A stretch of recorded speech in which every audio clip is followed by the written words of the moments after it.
Okay, so when somebody has their teeth, their jawbone looks about like this. It's all preserved, it's being stimulated by the roots of the teeth that are present. When the teeth are extracted or lost due to periodontal disease and whatever, the bone begins to shrink away. Okay, it's not being stimulated anymore, and then on top of that, a lot of people are wearing a denture that's then suffocating the bone underneath it. One of the things we can do that's pretty neat in implant dentistry now is put an implant into the bone, and now we're stimulating it and there's no further bone loss. When you're missing a tooth, you have a few options on how to replace it. One is to do a bridge, which is the traditional way of doing it.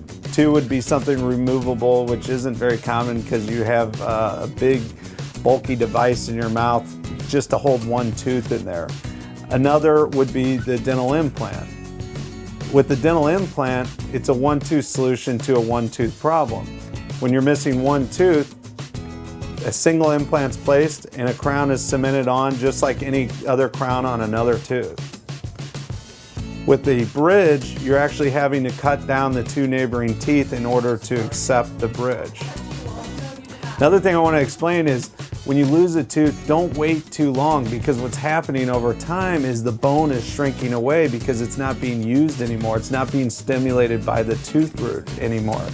I also want to talk to you about mini dental implants. You're hearing a lot about mini dental implants, and mini dental implants can work, but there are limitations with it. If you think of the name mini, they are smaller, meaning you're building your foundation on a mini post, okay? So think about that, and the traditional implant is at least a 3mm or wider implant, a lot heftier implant.